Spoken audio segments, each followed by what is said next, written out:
Great to see you all here. Lisa, I just want to check with you. Can you hear me properly? I can hear you properly, yes. And I can hear you. That's participants here, so I'm very excited to share everything with you today. Excellent, Lisa, thank you. So you just heard Lisa. Lisa is the head of actually our organizational development specialist. She is, as I usually say, not to be confused, she doesn't actually look after the organizational development at Neurozone per se, but actually is the organizational development specialist to look after the implementation and integration of the Neurozone products, specifically for high performance organizations within organizations, and understand that world very well. So Lisa and I am going to have a bit of a conversation today. I will, of course, start with a bit of a maybe just a few slides to give you a bit of perspective and context to the conversation today, and then we will have a bit of a to and fro. And of course, you're very welcome, and we'll be glad if you also add your thoughts into the chat box. I think if I'm right, have a look there. I think Len, it's great to see you. Thank you. Len just said I can hear you too properly in the chat box. So everybody in the chat box, welcome to make your comments. Add your questions and thoughts as we go along. My name is Etienne van der Walt. I'm the CEO at Neurozone, and my my specialty is neurology. It's been a while back, actually, already, just about 10 years, so I wouldn't call myself a clinical neurologist anymore, but I definitely have a keen interest in the understanding of the application of neuroscience, specifically from a brain-body system clinical perspective, and its application specifically as it relates to function and high performance in our very, very busy world today. So the angle that, for those of you who haven't actually come across Neurozone yet, who haven't been with us for a while, and I see that there are quite a few Neurozone certified coaches on the at the webinar, and I just had a very quick peep to see who's on, but it is actually growing as I'm speaking. We also have human capital specialists in the field, and very welcome to you as well. We are in the background, just so you, for those of you who actually are new, at Neurozone, we are a neuroanalytics company who focus on using neuroscience and systems thinking, complex systems thinking, and analytics, and at the sort of edge or at the intersecting space between these wonderful fields. We are very privileged to bring new findings, study that, and effectively build what we call the high performance code, which is an analytical code that provides you with the behaviors and emotional states and cognitive states that we as human beings, as individuals, as aggregates, as groups, in different world parts, in different ecosystems, need now to continuously overcome our challenges and to move us back into what we call this baseline relaxed physiological state. And of course, for that, we, especially in a world where everything is getting tougher and tougher and faster, the rapid acceleration of everything around us, and as things become more challenging, it requires more resilience from our own individual brain-body systems, but also from us as groups and as aggregates. And that's one of the reasons we do aggregate into groups. One is to downstream ensure that we stay alive and that we survive, and of course then upstream to ensure that we thrive by overcoming these challenges as and when they arise on our doorstep. And of course, no better example than this incredible pandemic that we have been in over the past 18 months. It's probably even longer now. Also the additional second pandemic, the mental pandemic, which is really rampant in the world at the moment. Nothing's better as an example that really changes the ecosystem so much that we can see how this behavioral code, this high performance code, has changed to actually ensure that we remain in that baseline relaxed physiological state. And of course, if you speak about this idea that we, as having a brain-body system at work, in work and at play and in life, it's important to understand that there are important natural conditions, characteristics and features in the brain-body system that needs to be observed. And the better we know, the more we know about it, the better we are at actually ensuring that we are in this continuous high performance readiness state. Let me then, I'm actually going to use a few slides. Lisa, I said I'm not going to use a few, but I'm actually now going to cheat a bit, and I'm going to use a few slides because I think it is worthwhile to just have a look at it.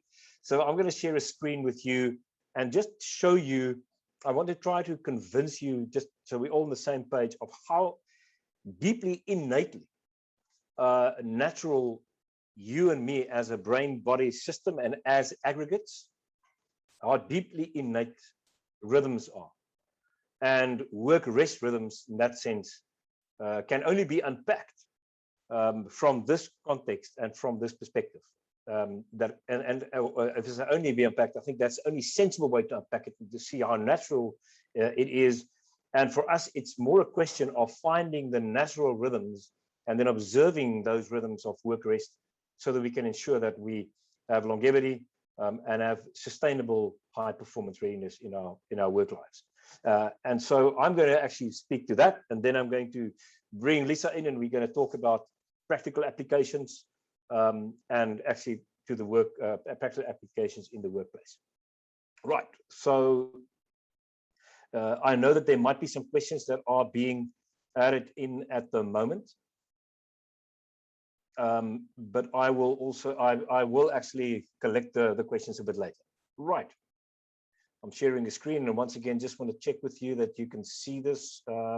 Lisa, is this fine? Everybody can see? Yes, we can see perfectly. Wonderful. Okay, and let me see where this is. Lovely. And you can still hear me well if I do this? Yes, we can hear. All good. Okay, excellent. So I need not tell you that that is the human brain that you see. And so the human brain is at the center, if you may, as far as I'm concerned. Of course, I am biased, at the center of what we are talking about when we think about the brain-body system of you and me. The brain cannot exist outside of the body, and the body cannot exist outside of the brain. Everything affects everything. And therefore, if you think about the brain, you think about the body, and you think about rhythms, it affects everything, not only the brain, which is quite fascinating. If you look at the brain here from the side, the brain is very much structured from basic to sophisticated, right? From the brain stem to the most sophisticated part, the prefrontal cortex here in purple, and the whole frontal lobe, actually, as you see the whole purple bit here, it's called the frontal lobe. And in the back, you've got a number of structures that do different things for us. Actually, more the sensory part, which actually bring all the information from the outside, make sense of the world. And then this part of the brain allows us to really use that information and compare it with what we know, our memories system, and then devise plans to ensure that we actually avoid the threats, we maximize the rewards, so that we stay alive, survive, and thrive in life. And that's basically what we do in a very complex way with all the incoming cues that come our way on a daily basis. And we especially solve those problems and make this beautiful part of the brain work very hard to do that for us at night. In the sleep-wake cycle, if you think about rhythms and cycles, arguably the best known rhythm and cycle that we know is the sleep-wake cycle, right? Or the day-night cycle, the so-called circadian rhythm. And so it ensures that we actually utilize these cycles at its absolute best. There's no such thing as a complete off state in the brain. The brain only switches off when you die. And I would argue also it's very closely resembled when you have anesthetics. But you can think about it if you've had anesthetics. When you sleep, you sort of know that you were asleep last night, right? Because there's a different kind of experience. But when you had anesthetics, it's like you're gone completely and time just got lost. And then you open your eyes again after the anesthetic. So the brain really switches off when we die. It's completely in a very different and a very active state while we are asleep. So we can ensure that we actually utilize the value of these rhythms and cycles. And in the depth of the brain that I'm not going to open up now, but in the depth of the brain, there's at the center of the brain, a very small part of the brain stem really, which is on top of the brain stem. It is evolutionarily the newest part of the brain stem and the oldest part of the next system, the limbic system, the emotional system, the hypothalamus. And the hypothalamus really is all about looking inward into the whole body and experience and bringing in the information from the outside and ensuring that through rhythms and cycles, we are actually continuously in an equilibrium. And in fact, that's where many things happen that's related to this idea that the performance, a whole performance code changes because of external changes. It's the way the hypothalamus also actually reacts. And so the hypothalamus is very much all about rhythms and cycles. And it's actually because it's part of the brain stem, right? So if you look at the brain stem here, it is part of a rhythmical, cyclical part of the brain, really, that's very clear to us. If you think about the brain stem really regulates us, our life, right? To keep us alive through these rhythms and cycles of breathing, of heart rate, of the cardio. So the cardiovascular system is actually all about rhythmical processes, and the same with sleep-wake cycle and with hunger-thirst cycles, all regulated by the brainstem, and of course on top of it this beautiful hypothalamus that does that for us as well. So it's an incredible rhythmical cyclical system that keeps us alive, and the rest of the brain is actually no different. It's just a bit harder to recognize. But the brain continues to be cyclical and rhythmical. And even if you think about the brain and you look at this internal part of the brain, right? This very complicated brain cell called the neuron, this reddish kind of neuron with these myelinated little sheaths here, the blue sheaths called the myelin, around this main wire of the brain cell called the axon. You can see that internally many little very complex structures, but this particular brain cell connected to others, creating these beautiful neuronal circuits or neural circuits. These circuits all fire at a certain rate, and they can fire at different rates, and even those different rates can denote different kind of functions and activities. So it's actually fascinating how the whole brain, right into its cellular, deepest cellular function, actually has a rhythmical way of doing things for us, very rhythmical. And now I'm going to actually go even deeper. So I now want to go deeper into the brain body system and look at a level that is really at the level of the DNA. And I'm going to surprise myself now. I hope that I've actually put this slide in. No, I actually haven't. So I've made a bit of a mistake. I actually wanted to share the DNA with you, but later. In fact, allow me to change my mind. I am going to share the DNA with you. Look at this DNA strand. So internally, remember, if you look at this structure, the DNA is in here in the nucleus. You see that little in this structure, all the DNA is packed in, right? So the DNA, the cell body is programmed to do what it does for us by certain parts of the DNA, the genes, being activated and other components being deactivated. What we now know is that right at this cell program level, that the proteins that are actually programmed to be made by this DNA. So DNA drives something called RNA. You might have actually heard about RNA because of the vaccines that is produced by a company called Moderna, and some other companies as well, looking at this technology, that RNA makes protein. So DNA, which you see here, makes RNA, which makes protein. And the proteins, of course, the spike protein, for example, is the type of protein that gets produced through this vaccination and actually gives us an immune response against the protein. So then we actually recognize the virus when it comes in and we just kill it off. So that's the idea of the RNA kind of technology that you're talking about. This particular DNA here in all our body cells, around about 80% of proteins that are being produced are produced in a very interesting cyclical fashion. So if you think, and especially the proteins that have got to do with cleaning up and repairing the cells. So you're going to stay with me for a second here. I think it's actually quite fascinating that our brain body systems that need repair and maintenance is repaired by proteins that are produced very much in a cyclical fashion.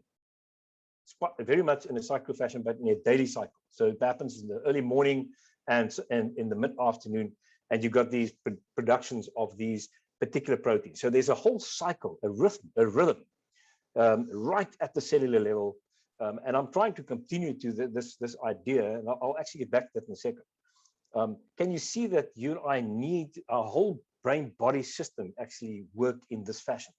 We've even seen that these circadian, so-called day-night kind of rhythms are actually also observed through this genetic process, also in all the body organs.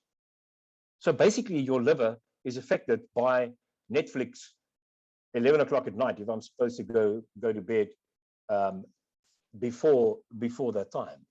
And so my liver might be very unhappy, not only my brain, that I'm actually still up and I should have actually slept according to my rhythm at 9 o'clock. That kind of thing, right? Just for an example. So your bodily organs all have got biological clocks, and they've got a circadian rhythm. Is there something that's starting to drop for you that I think is just such an insight? That the whole brain-body system is rhythmical, cyclical. You can even say the whole body goes to sleep, not only the brain. The whole body works in these cycles. And of course, we know that these are just day-night cycles. But there are also weekly cycles, monthly cycles. There are cycles that are yearly cycles. And all these cycles have got to do with, of course, with these balls of material that we actually, of matter that we actually live on, right? So the earth, it's round, it cycles around this, as you know, on its own axis, it cycles around the sun. And there are many other cycles and rhythms that are way bigger and beyond our understanding at the moment. And they are all actually part of a very natural process that we adhere to. So it's important to understand this very well, that the whole brain-body system requires rhythms and cycles. If you look at this slide, which I find a fascinating slide, here we are again with the genes, molecular networks, cellular networks, organs, they all adhere to rhythms and cycles. The individual, this is you and me, we form another organism, right? We form the team, we form the family, the team, we form society, we form organizations. And in this particular fashion, in these networks, you see another emergent property, which is a whole that is very different from the sum of the parts of the individuals. And even in this space, when you think of teams and you think of organizations, there must be rhythms and cycles that need to be adhered to. We don't understand that very well yet, arguably, but there's something in there that we actually need to think about when we start to think about work rest. And we're only now starting to really scratch the surface about that, so we can understand how do we ensure that the whole system, right from there to there, ensure that you and I actually maintain, replenish, kill off all the dead and the toxic elements, and actually have a system that works properly and give us longevity and sustainability. So it's all in the brain. And in fact, I actually want to just conclude with one more line, and then I'm going to we're going to actually say, okay, now we've got this idea, it's landed well, we agree about it. Let's actually then make it practical. So what you've seen, again, if you look at the brain, just think about the brain in terms of the way the brain performs for us to ensure that we stay alive, survive, and thrive in life. The brainstem, we said, it's all about rhythms. When you open up the brain, you'll find that there are incredible features in this emotional system that ensure that we connect, that we move away from what is bad and towards what is good, but that we stick together because that gives us survival capabilities. So we actually have connectors. We need to connect together, downstream to stay alive and upstream to have a collective capacity to overcome our challenges, so that our resilience is higher, that we actually overcome the challenges as things are actually rapidly accelerating in the world around us. So you can actually see they're connectors. They're also very important, if you may, a group or components of contributors, characteristics in the brain system, brain-body system, that ensures that we are actually ready to perform at our best. These are called mindfulness and mindset, the way we actually really internalize information. And we call those transformers. It transforms us through the value tagging system that assigns new values which makes me look to the world in a different way, and actually then how much I see is determined by my mindfulness. And then finally, just before I say that, we also have a wonderful set of characteristics in our system that are called energy drivers. That's the optimism and the gratitude and so forth. They all actually provide us with more energy that we can assign to the task. And finally, we innovate and we solve problems. I've actually taken a different route to explain to you how the brain works from basic to sophisticated, right from the brainstem to the prefrontal cortex. That there are rhythms, there's high performance energy, there's high performance connectors, high performance transformers, and high performance innovators that eventually gives us the capabilities for problem solving and to ensure that we are high performance ready at all times. Why I'm calling these out is that we have now seen at Neurozone, after analysis of our data sets, that there's an emergent clusters of emergent properties that actually cluster and crystallizes into what we call high performance domains. And they actually relate quite well with the brain model itself, but there they are.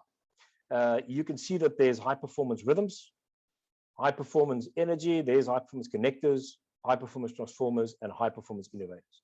These 5 domains really make up our whole high performance readiness state, and the whole code can actually be categorized and clustered into these 5 domains.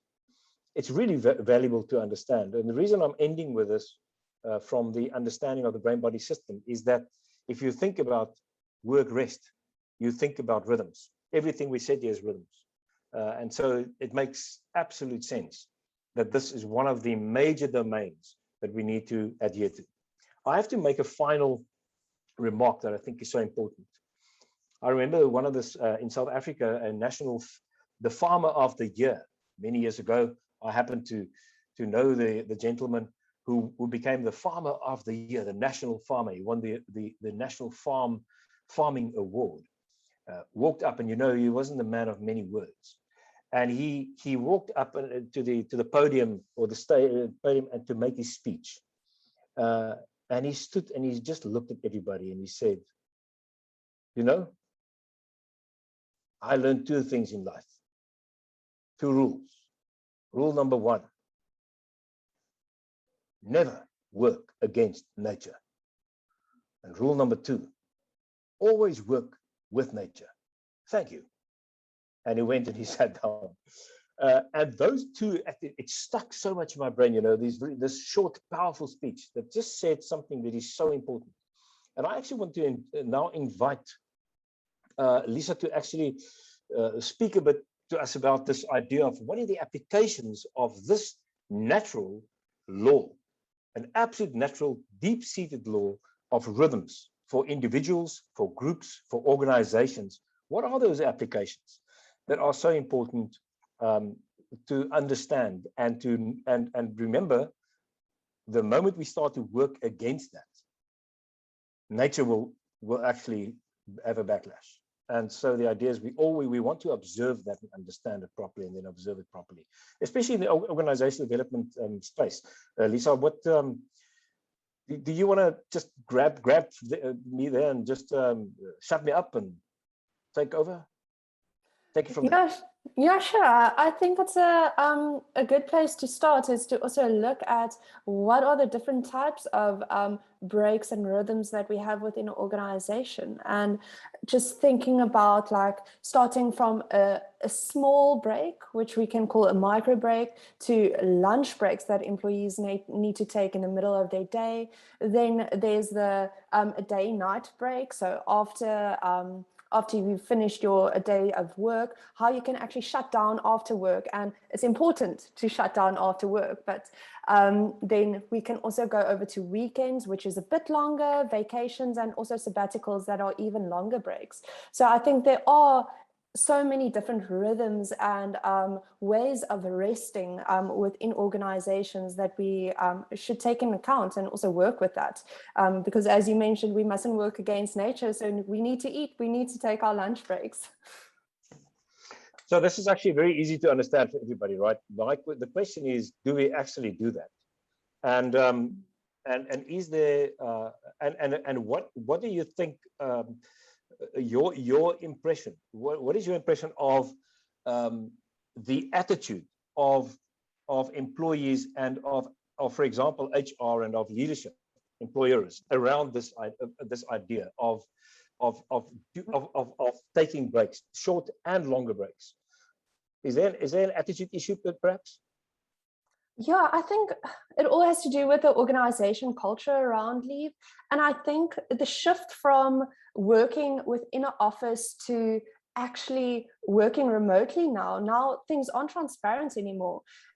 Leaders can't see their employees working. They can't see when their team members are taking, for example, lunch breaks. They can't see when their team members start to work and when they end to work. So that puts so much pressure on team members and leadership. So team members need to have that self-leadership. They need to make sure that they adhere to their rhythms, but team members also have to start understanding and know when the rest of their team members are taking breaks. So if that's not transparent within the group, it's difficult to actually respect one another's rhythms, and it's difficult for a leader to then also trust their employees that they are working but also taking their breaks. I want to touch on a number of things. I think maybe the first question, this is the thought, just around thinking around this a bit, is you talked about micro breaks and you talk about longer breaks. Now the long breaks, holidays, I think the in-betweens we understand. We understand our day-night cycles and weekends and so forth. But let's just talk about the sort of the end bits of it. I mean, what is a micro break and what is a long break? And this is maybe just a thought around it. Do you want to just touch on that, or let me do that, Lisa? What do you think? Yeah, I think something interesting. So we had a poll on LinkedIn this week and last week where we asked you, so how do you utilize your micro breaks? And 49% said they take their micro break, they go have a snack or have coffee. 41% said that they go outside and they stretch. 4% said they are busy on their phones, maybe watching a funny video or something, and 6% said that they don't take micro breaks. And 6% is actually quite a large percentage, because it's an important break for us to take.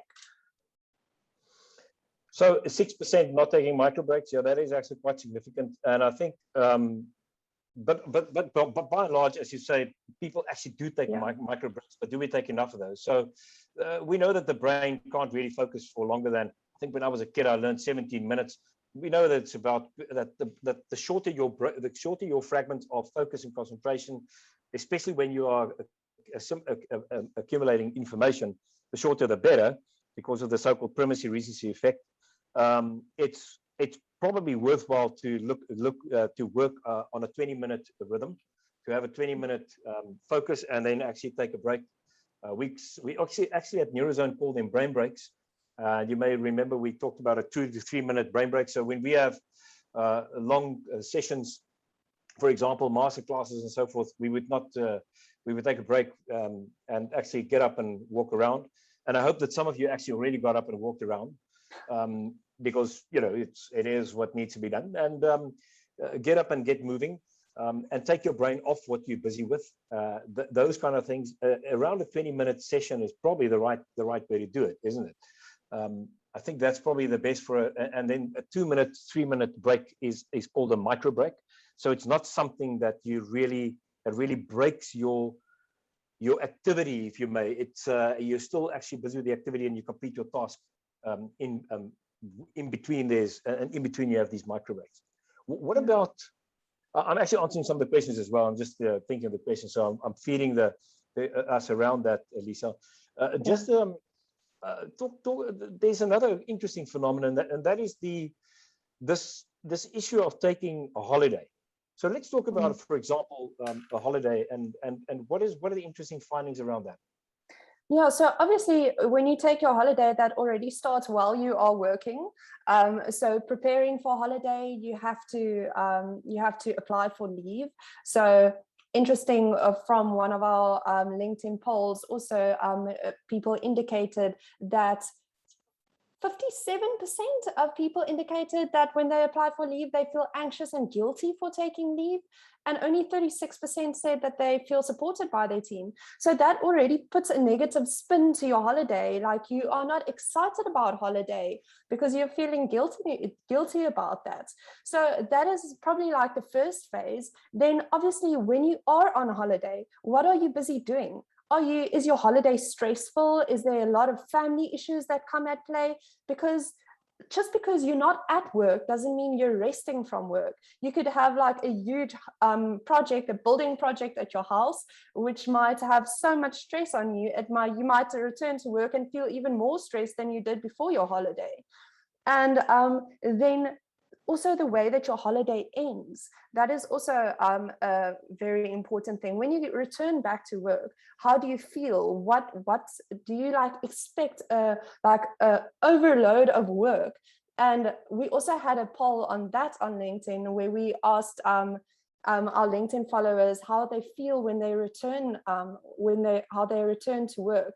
And 62% of people said that they feel very overwhelmed due to the amount of work that has actually heaped up. And research has shown us that when you return to work and there's so much like a huge workload that's waiting for you, within 2 weeks of your return to work, you actually lose those psychological resources that you gained during your resting time. So yeah, it's very important for us to like handle all of these areas correctly. Is it perhaps a good idea for a team to understand this very well as a team and say, yes, listen, we need to take breaks, right? So there are going to be, whoever's on leave, we must ensure that the workload is being handled by the team. That person's workload is handled by the team. Of course, it's much more difficult when you have subject matter experts who actually all are specialists in their fields. But there must be ways to actually deal with this as a team, right? To ensure that person, when they arrive, they don't get back to an absolute heap of work and go straight back into that inflammatory state we just wanted to avoid. Yes, definitely. And we have technology on our side for this. Years ago, I think their work and their schedules lived in their diaries and in their heads. Whereas now, utilizing technology and project management software like Asana or Monday.com or all of these things actually can empower us to make our work transparent and to plan for when you are going away. So to allocate tasks that you should do to your team members and ask them to please take this over for you while you are back. And I think succession planning and identifying resource gaps within organizations is also extremely important, because you don't want the whole running of the business to just rely on one person. Because what happens if that person goes away, or if they quit, or if they go on an extended holiday, then the business can't continue. So we must try to identify those specific individuals in those key positions so that we can start upskilling other people within the organizations to start taking over roles who can support maybe another person who can also like work as a peer for that person, so that we can start thinking and planning for the future. That there's always somebody to do work when other person is on holiday and when they are resting and rejuvenating. This almost like I hear the term in my head, as opposed to load shedding. Load sharing, is there a way we can share the load? Is there a way we can just start this term in our teams? We need some load sharing here. Another one is the question of this idea of ensuring that we really do almost like micro succession planning. I just think of this idea. So I'm going to leave on for a week or 2 weeks, and can you succeed me in this time? And then I come back and there I go again. There must be some kind of a language that we need to start in this fashion, isn't it? Something to actually ensure that there is this capability to ensure that this individual takes the leave. And I see that there are many very interesting remarks in the chat box talking about this importance that when we take leave, you have to switch off, and you have to really switch into a different environment. And there's actually some good studies around this showing how important this is, Lisa, for actually reducing the inflammation, reducing the load of inflammation of the body, to even reboot the inflammatory system. And rebooting of the inflammatory system is very dependent on interesting rhythms and cycles. We know intermittent fasting, or even periodic calorie restriction, even a high intensity interval training, which is all about rhythms and cycles that changes the system. The same with a longer break. All these, we need to observe and understand why this is so important. And if we as teams don't look after our members to ensure that we get those breaks properly and take the breaks properly, we don't really reboot the inflammation system, don't we? And then, of course, that leads to an increased inflammatory system and a reduced capacity for problem solving, reduced capacity for learning new knowledge, reduced capacity for actually being innovative. And I think that also answers one of the questions that were asked earlier: what is the effect of this on resilience? And you see, resilience is all about solving problems with prior knowledge and a problem-solving capacity, and then learning from that to bounce forward and to grow through this experience. All of those are affected if we don't actually properly look after these rhythms of rest and other rhythms, of course, with that too. But I do think that our rest hygiene is a big problem. Isn't that a nice term as well? Rest hygiene. Yeah, definitely. I love that. Yeah. And I think it's so important for leaders to then take hold of that and to be an example of this rest hygiene. Because if the leaders don't do it, it's difficult for team members to follow, because team members mimic what leaders do. So if you want to create a culture in the organization of resting and not working overtime and not being available when you are on vacation so that you can really rest, then that starts with leadership. And it's important for leaders to understand that and to know that, because leaders are responsible for their team's well-being as well. And they should educate their team members, and then also lead by example to make sure that they are doing all the right things so that the team members can feel empowered to do that as well. So talking about employers, Lisa, I remember while I was still working in a very busy hospital, that one of the heads of the internal medicine department, who was quite a tyrannic kind of individual, told us once, the junior doctors, that rest is that holidays, take a holiday is a privilege.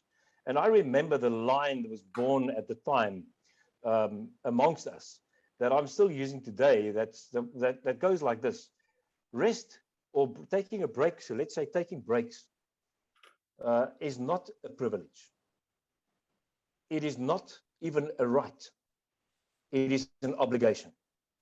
And so the idea that we have an obligation as employers and as employees to actually really observe this properly, I think is such an important thing as well. It's actually, we need to really ensure and not only encourage our employees and our team members to take these breaks. We actually need to find ways to reward it properly, but also even to be very sure that this is actually affecting our resilience and is affecting our productivity, right? So I don't think we really landed that idea yet. And I wonder if the coaches on the call, the webinar, might actually make a few comments about this as well, because it's such a valuable thing to transform our thoughts around this. I think I've sort of gone on a bit of a tangent there. Lisa, is there anything else you want to share to my non-question remark? To your non-question remark. I think it's very important for organizations to create a culture where leave is positive and taking breaks is positive.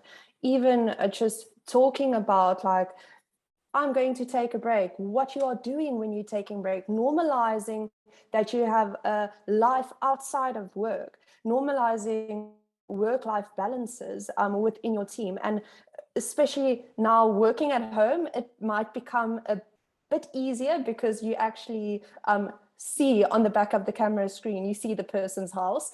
We must humanize our employees and our team members, and humanize taking rest and that necessity, and not see it as a privilege. I definitely agree with you. I absolutely love the idea of humanizing.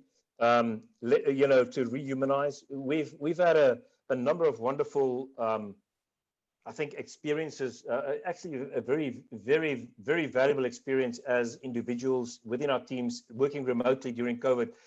There was something really human that I think got started to emerge again for us, working from home, really starting to have a different kind of perspective and understanding and value assignment to what we need to do as humans, what makes us truly human and what is important as humans for us. So I actually want to ride that wave a little bit longer. And I think it's important to just add to this idea, Lisa, that rest hygiene is critical, but it's critical because my whole brain body system needs to do something absolutely pivotal and critical for me during those phases of rest. If I don't get that rest, the brain body system will not be able to go into this phase where it needs to replenish, remove toxic elements, remove the degenerate cells, actually remove my cancer cells, remove everything that is effectively going to reduce longevity and productivity and resilience, and actually enable me to get to sort of reboot into that place where you need to be. I think if we start to really emphasize that to leaders, right, wouldn't that make an impact? Yeah, definitely. That education and understanding the reason behind, because I think often people think to get things done, you need to work, but they don't realize even to be productive within a work environment, you need to rest and rejuvenate so that you can come back and be even more productive and work even harder. Because it sounds like such a controversial thing, rest to do more, but it is actually what it boils down to. There were so many interesting remarks here, and I really thank you, everybody, for the chats. It's really worthwhile to actually read the conversation that's going on on the side in the chat box. It's really fascinating, and thank you for all your contributions. I hope that we've answered most of the questions and made some comments. It's going so fast and so thick and fast, but thank you for every important contribution. I think one more remark that I would really want to leave us with, and then I think we need to wrap this because we said we'll go to the 45 minutes after the hour, is that it's maybe there's another little twist here, and I think that is something I wanted to actually do with the Neurozone team, Lisa. I think maybe you can make a note to remind me because I'm getting a bit gray now. What about the idea that we as team members ensure that whoever takes a break, who goes on leave or take a break, come back after that break and really observe what difference that made to them in terms of their work and so on, and actually try to create the kind of an awareness around what good rest does and what bad rest do for us as well, or don't do for us. There must be some kind of a way of actually getting the mindfulness and awareness around that. Trying to cultivate that, because I think there's a lack of that kind of understanding and awareness. Don't you think there's something there? Yeah, definitely. Creating that team awareness and sharing with one another what you learn. I think that's very valuable. Next time I'm taking a holiday, I'm going to come and tell you how rested I am and what it did to my clarity of mind. You will remind me. I'll remind you. And maybe I will remember because I'll be so rested and so resilient. Everyone, this is as far as we could go today. There was one more question here. What about different time zones and working schedules across remote teams? Can work be done at night for those who with accelerated energy levels at this time? Such an interesting question about remote teams and working over different time zones. We are studying this with our latest the latest Neurozone high performance team report to actually understand how that works and to provide some advice as far as that is concerned. We don't have the answers for everything, but I think what is really important is to allow every member who work remotely in different time zones to work when their energy is high, and to allow them to actually stay in a rhythm and not go out of their rhythm as much as you possibly can. I think that is critical for the brain body system to achieve. Yeah. And once again, also like that the processes that the organization has in place can actually support that asynchronous working. You don't have to work together all the time if you have the right processes in place. Yeah. Absolutely. And then there's another question: how does the cosmos or moon affect our neurotransmission, or rather energy levels? And I can honestly tell you, everything affects everything, but some are more subtle than others. Of course, we don't know yet. Science is not very clear about it. But at least I can tell you one thing, and that is the moon and the monthly cycles definitely shows itself in all kinds of hormonal nuances and hormonal secretions through the hypothalamus and the system. So if you go and study that properly, you'll see that there's so much actually that's already related to many different cycles, even right into the yearly cycle. So on that note, we don't have any more time. My apologies. You have to break and rest now. So I'm going to say goodbye. Lisa, thank you very much for joining. Thank you so much. Absolutely wonderful. And thank you to everyone who joined us on the webinar. We'd love to see you again. You're very welcome to visit us at www.neurozone.com. Have a look at what we do there. We would love to be part of your solutions to your clients. Thank you so much for setting this up. And goodbye. Thank you very much. Thanks for joining. Thanks for the chat, Etienne. Bye, Lisa. Thank you, everybody.